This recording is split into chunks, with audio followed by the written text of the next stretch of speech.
Assalamualaikum warahmatullahi wabarakatuh. Perkenalkan, nama saya Sofia Febrianti, NPM 7212132444, berasal dari Fakultas Ekonomi dan Bisnis Prodi Manajemen. Baiklah, di sini saya akan menjelaskan tentang resume materi pada pertemuan minggu keempat tentang rekrutmen dan seleksi SDM. Apa sih rekrutmen itu sendiri?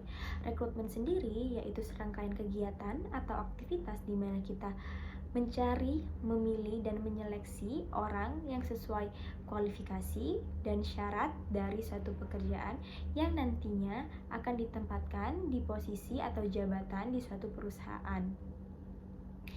Pentingnya pengadaan SDM yaitu sebagai suatu proses penarikan, penyeleksian, dan penempatan karyawan yang seefektif dan seefisien mungkin yang berguna untuk membantu tujuan organisasi agar tercapai. Dasar pengadaan SDM yaitu ada 4. Yang pertama, analisis pekerjaan. Analisis pekerjaan ini berisi tentang informasi tertulis di mana apa saja pekerjaan yang harus dilakukan di dalam suatu perusahaan agar tujuan dari perusahaan ini tercapai. Yang kedua yaitu uraian pekerjaan.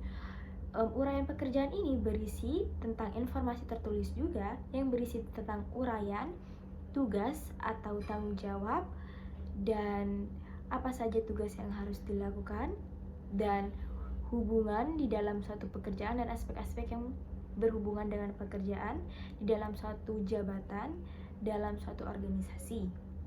Yang ketiga yaitu spesifikasi pekerjaan, yaitu syarat orang yang bisa terpilih di suatu jabatan agar bisa menjalankan jabatan tersebut secara baik dan kompeten. Yang keempat yaitu evaluasi pekerjaan. Evaluasi pekerjaan ini yaitu menilai berat dan ringannya suatu pekerjaan, resiko apa yang akan ditimbulkan dari suatu pekerjaan, dan memberikan nama, ranking, dan harga dari suatu jabatan. Yang selanjutnya yaitu langkah-langkah dalam rangka menganalisis pekerjaan. Yang pertama yaitu menentukan hasil informasi dari analisis pekerjaan. Yang kedua yaitu mengumpulkan informasi tentang latar belakang, bisa dari bagian proses atau bagian organisasi. Yang ketiga yaitu menyeleksi jabatan yang akan dianalisis. Yang keempat yaitu mengumpulkan informasi analisis pekerjaan. Yang kelima yaitu meninjau informasi dengan pihak yang bersangkutan atau yang berkepentingan. Yang keenam yaitu menyusun uraian pekerjaan dan spesifikasi pekerjaan. Yang ketujuh yaitu meramalkan dan memperhitungkan perkembangan di dalam suatu perusahaan. Perbedaan dari job analysis dan motion study. Biasanya job analysis memberikan gambaran tentang suatu jabatan yang biasanya mencakup suatu tugas dan tanggung jawab yang akan dilakukan di dalam suatu jabatan.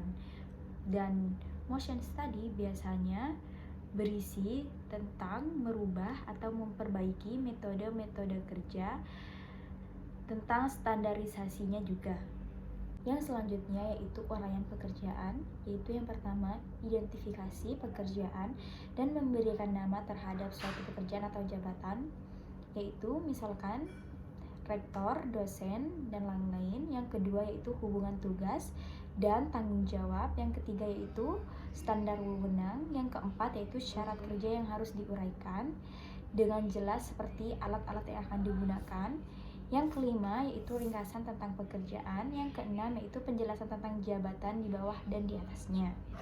Spesifikasi pekerjaan yang biasanya memberikan informasi tentang tingkat pendidikan pekerja, jenis kelamin pekerja, keadaan fisik pekerja, tentang minat pekerja, pengetahuan dan keterampilan pekerja, pengalaman pekerja, batas usia pekerja, status perkawinan, emosi dan temperamen pekerja, dan yang terakhir yaitu pengalaman pekerja. Proses pengadaan SDM yaitu peramalan kebutuhan tenaga kerja yang pertama, yang kedua yaitu penarikan, yang ketiga yaitu seleksi, yang keempat yaitu penempatan, orientasi, dan dedukasi. Penentuan sumber penarikan bisa berasal dari internal maupun eksternal. Melalui internal bisa melalui mutasi, yang eksternal bisa melalui kantor penempatan tenaga kerja, lembaga pendidikan, referensi karyawan, serikat buruh, leasing, dan pasar tenaga kerja.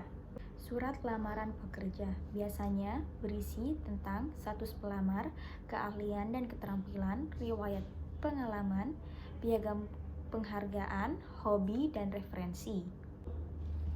Tujuan adanya melaksanakan seleksi untuk para karyawan agar mendapat karyawan yang berkualitas, disiplin, dan jujur, cakap, terampil, dan dapat bekerja sama baik sehingga apa yang dicita-citakan atau tujuan perusahaan bisa tercapai dengan baik. Sistem dan prosedur seleksi yaitu successive hardless, di mana sistem seleksi yang dilaksanakan berdasarkan urutan testing.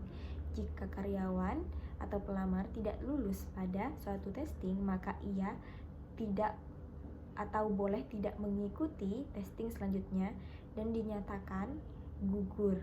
Compensatory approach, sistem yang dilakukan di mana pelamar mengikuti seluruh testing, kemudian dihitung nilai rata-rata apakah mencapai standar atau tidak. Pelamar jika mencapai nilai standar maka dinyatakan lulus. Jika tidak, maka dinyatakan gugur. Penempatan, orientasi, dan induksi. Penempatan yaitu menempatkan karyawan yang diterima pada jabatan yang membutuhkan dan sekaligus mendelegasikannya. Orientasi atau pengenalan yaitu mengenalkan lingkungan perusahaan.